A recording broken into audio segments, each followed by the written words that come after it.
Hello বন্ধুরা, math টিউটোরিয়ালে তোমাদেরকে স্বাগত জানাই। আজকে আমি এই ভিডিওতে তোমাদের ষষ্ঠ শ্রেণীর স্বাস্থ্য ও শারীরশিক্ষা থেকে যে প্রশ্নগুলো আছে সেই প্রশ্নগুলোর আমি উত্তর আলোচনা করব। এর আগে তোমাদের আমি model activity task part 1, part 2, part 3 complete করে দিয়েছি। তো যার যে পার্ট দরকার তারা সেই পার্ট অবশ্যই দেখে নিও। প্রত্যেকটা পার্টের লিঙ্ক আমি ডেসক্রিপশনে দিয়ে দেবো। শুধু তোমাদের ষষ্ঠ শ্রেণী বলে নয়, আমি ক্লাস 1 থেকে আরম্ভ করে ক্লাস 10 পর্যন্ত প্রত্যেকটা ক্লাসের প্রত্যেকটা বিষয়ের মডেল অ্যাক্টিভিটি টাস্ক কিন্তু কমপ্লিট করে দিয়েছি। তার লিঙ্ক আমি ডেসক্রিপশনে দিয়ে দেবো। তো চলো কথা না বাড়িয়ে আমরা এবার প্রশ্ন উত্তরে আসব। দেখো, তোমাদের যে প্রশ্নটা দেওয়া হয়েছে এটা তোমাদের বইয়ের প্রথম অধ্যায় আর দ্বিতীয় অধ্যায় থেকে নেওয়া হয়েছে। প্রথম অধ্যায়ের নাম হচ্ছে দেশাত্মবোধ আর দ্বিতীয় অধ্যায়ের নাম হচ্ছে প্রাথমিক চিকিৎসা।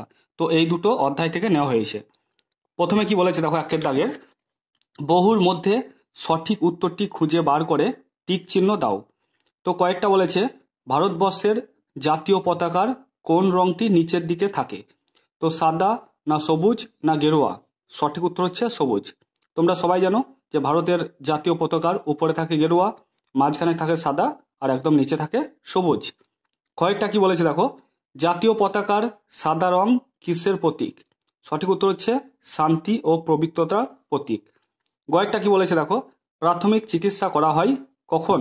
ডাক্তারের কাছে নিয়ে যাওয়ার আগে, না ডাক্তারের দেখার পর, না রোগ থেকে সেরে ওঠার পর? অবশ্যই ডাক্তারের কাছে নিয়ে যাওয়ার আগে বাড়িতে যে চিকিৎসাটা করা হয় সেটাকে বলা হয় প্রাথমিক চিকিৎসা। তো সঠিক উত্তর হবে ডাক্তারের কাছে নিয়ে যাওয়ার আগে। তারপর দেখো কয়েকটা, কখন স্প্লিন্ট ব্যবহার করা হয়? না অস্থিভঙ্গের ক্ষেত্রে স্প্লিন্ট ব্যবহার করা হয়। তারপর দুয়ের দাগের দেখো কি বলেছে, উপযুক্ত শব্দ বসিয়ে শূন্যস্থান পূরণ করো। এই সমস্ত প্রশ্নের উত্তর কিন্তু তোমাদের বইয়ে দেওয়া আছে প্রথম অধ্যায় আর দ্বিতীয় অধ্যায়ের মধ্যে।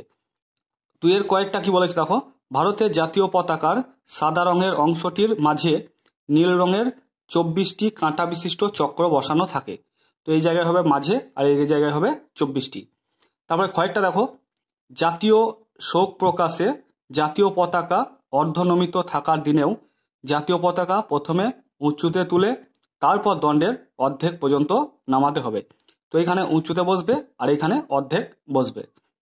তবে গয়েরটা কি বলেছে দেখো, গয়েরটা বলেছে যে আহত ব্যক্তির শ্বাস বন্ধ হওয়ার উপক্রম হলে দ্রুত কৃত্রিম উপায়ে শ্বাস প্রশ্বাস চালানোর ব্যবস্থা গ্রহণ করতে হবে।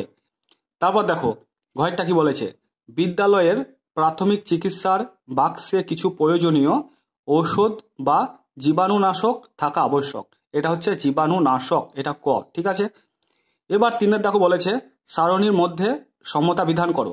এদিকে বাম দিকের অংশ দেওয়া আছে আর এদিকে ডান দিকের অংশ দেওয়া আছে। তো বাম দিকে দেখো অশোক চক্র আছে, কয়েকটা দেখো ত্রিবর্ণ রঞ্জিত আছে, গয়েরটা সবুজ রং আছে, ঘয়েরটা অচৈতন্য ব্যক্তি আছে, ইংয়েরটা স্বল্প রক্তপাত হচ্ছে, চয়েরটা প্রাথমিক চিকিৎসার পরে রোগীকে। তো অশোক চক্র হবে 3 নম্বরটা, মানে হবে অবাধ অগ্রগতির প্রতীক। আর ত্রিবর্ণ রঞ্জিতটা হবে 7 নম্বরটা, মানে ভারতবর্ষের জাতীয় পতাকা। সবুজ রংটা হবে সুজলা সুফলা সমৃদ্ধ ভূমি ও তারুণ্যের প্রতীক। আর অচৈতন্য ব্যক্তি হবে দ্রুত জ্ঞান ফেরানো হবে।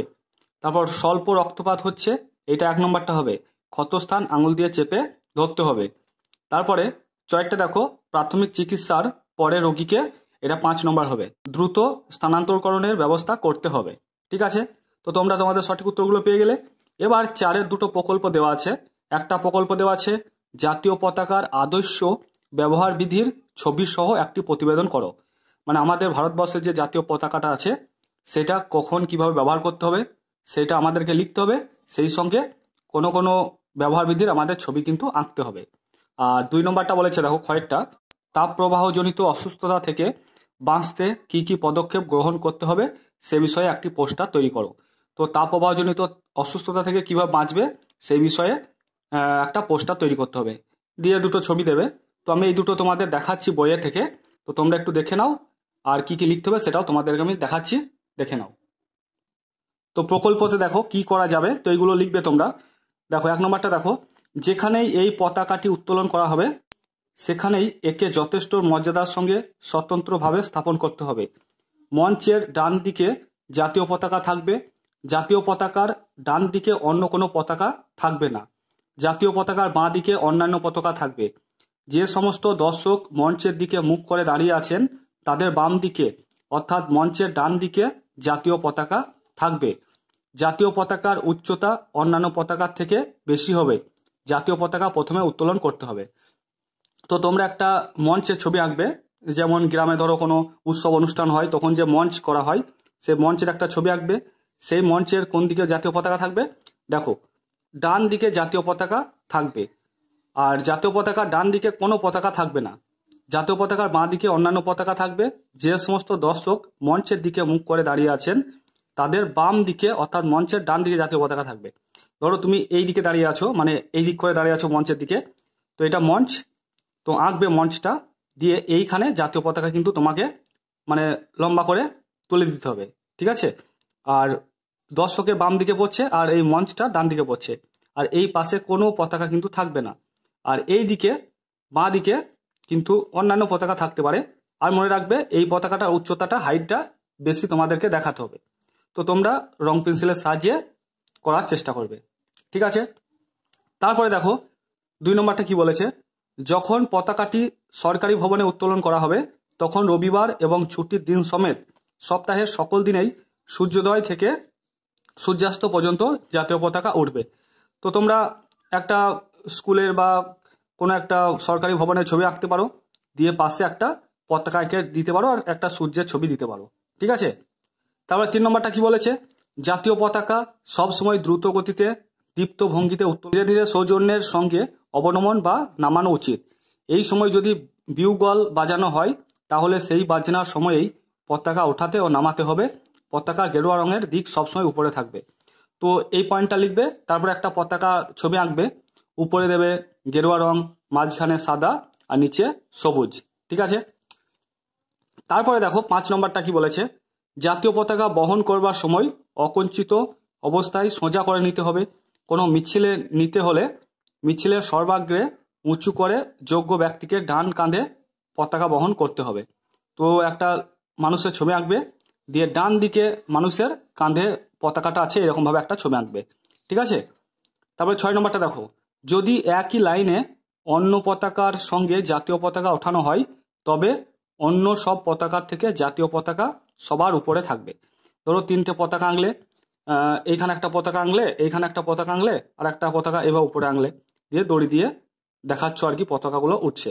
তো তার মধ্যে ভারতের যে জাতীয় পতাকা সেটাকে তোমাকে উপরে রাখতে হবে।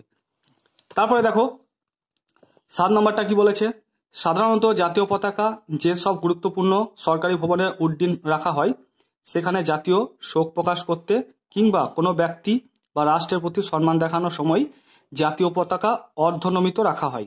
তবে অর্ধনমিত থাকার দিনেও জাতীয় পতাকা প্রথমে উঁচুতে তুলে তারপর দণ্ডের অর্ধেক পর্যন্ত নামানো হয়, যদিও জাতীয় দিবসগুলিতে অর্ধনমিত করার শর্তগুলি মানা হয় না। তো একটা জাতীয় পতাকা মানে তোমরা এবার একটা লাঠির মতো আঁকবে, যেটার দণ্ড দিয়ে পতাকাটা ঠিক মাঝ জায়গায় এঁকে দেবে, ঠিক আছে? তারপর দেখো 9 নম্বরটা কি বলেছে, বিশেষ বিশেষ জাতীয় দিনে যেমন প্রজাতন্ত্র দিবসে, স্বাধীনতা দিবসে জাতীয় পতাকা সর্বসাধারণ ব্যবহার করতে পারে, মানে যে কেউ ব্যবহার করতে পারে, ঠিক আছে? তো এইগুলো তোমরা লিখবে আর এই দুটো পারলে লিখে দেবে, ঠিক আছে? এরপরে নেক্সট যেটা দেওয়া ছিল দেখো দেখো তাপপ্রবাহ জনিত অসুস্থতা থেকে বাঁচতে কি কি পদক্ষেপ গ্রহণ করতে হবে। তো এটার উত্তর তোমাদের দেখাচ্ছি, দেখো। তো তোমরা এগুলো লিখবে, তাপপ্রবাহ জনিত অসুস্থতা থেকে বাঁচার উপায়। তো এইভাবে কিন্তু ছবি তোমাদের আঁকতে হবে। একটা গাছ এঁকে সূর্য আছে, গাছের ছায়ায় বসে আছে সেটা বোঝাতে হবে। তারপর সবসময় জল ব্যবহার করতে হবে বোতলের, এটা দেখাতে হবে। তারপর ছাতা ব্যবহার করতে হবে। এই ছবিগুলো কিন্তু তোমাদের আঁকতে হবে। তোমাদের টেক্সট বইয়ে দেখবে 16-17 নম্বর পেজে আছে। 1 নম্বরটা কি বলেছে দেখো, তাপপ্রবাহের সময় রাস্তায় বেরোনো এড়িয়ে চলতে হবে। 2 নম্বর, রোদে স্কুলে বা বাড়িতে যেতে হলে শ্রেণীকক্ষের বাইরে বেরোলে ছাতা, টুপি, মুখে রুমাল বা ওড়না, হাত পা ঢাকা হালকা সুতির পোশাক পরতে হবে, ঠিক আছে? মানে ঢিলে ঢালা পোশাক পরতে হবে। দেখো লেখা আছে যতটা সম্ভব সুতির হালকা ঢিলে ঢালা জামা কাপড় পরতে হবে। 4টা বলেছে দেখো, রোদে বেরোনোর আগে পর্যাপ্ত পরিমাণ জল খেয়ে বেরোতে হবে। ঘরের বাইরে বেরোলে সবসময় নিরাপদ পানীয় জল সঙ্গে রাখতে হবে।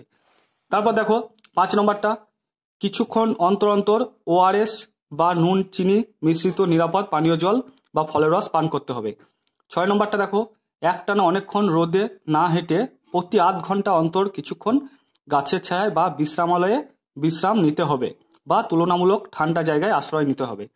তারপর 7 নম্বরটা দেখো, বাড়ির খাবার বা মিড ডে মিলের খাবারে প্রতিদিন অতিরিক্ত তেল মশলা ছাড়া সহজপাচ্য খাবার খেতে হবে। রসালো ফল ও ওই ঋতুর যে ফল পাওয়া যায় তা খেতে হবে। 8টা দেখো, বাড়িতে বা স্কুলের রান্না করা খাবারে যাতে পচন না ঘটে তার জন্য সঠিকভাবে সংরক্ষণ করতে হবে। খালি পেটে রোদে বাড়ির বাইরে বেরোনো বিপজ্জনক। 9 নম্বরটা দেখো, বাড়ির বাইরে বেরোলে ঘাম মুছে ফেলার রুমাল রাখতে হবে। বাড়িতে তৈরি লস্যি, ঘোল, ফলের রস খেতে হবে। 10 নম্বরটা, রোদে শরীরের তাপমাত্রা বেড়ে গেলে জল, বরফ ও ঠান্ডা বাতাসের সাহায্যে শরীরের তাপমাত্রা কমাতে হবে। রোগী জ্ঞান হারালে কৃত্রিম শ্বাস প্রক্রিয়া চালু করতে হবে। দ্রুত স্থানীয় চিকিৎসালয়ে পাঠানোর ব্যবস্থা করতে হবে। তো এগুলো লিখবে, দিয়ে এই ছবিগুলো কিন্তু আঁকবে মনে করে, ঠিক আছে? একজন ছাতা নিয়ে দাঁড়িয়ে আছে, সূর্যের আলো বোঝাচ্ছে, ঠিক আছে? তারপরে এদিকে যে ছবিগুলো আমি তোমাদের দেখালাম এগুলো আঁকবে। তো বন্ধুরা, তোমাদের আমি সমস্ত প্রশ্নের সঠিক উত্তর দিয়ে দিলাম। এটাই হচ্ছে একদম নির্ভুল প্রশ্ন উত্তর। তো ভিডিওটা যদি ভালো লাগে তো অবশ্যই ভিডিওটাকে লাইক করো, আর চ্যানেলটা সাবস্ক্রাইব করা না থাকলে অবশ্যই সাবস্ক্রাইব করে দিয়ে পাশে থাকা বেল আইকনটিকে ক্লিক করে রেখো। তো তোমরা সবাই ভালো থেকো, সুস্থ থেকো। Thank you.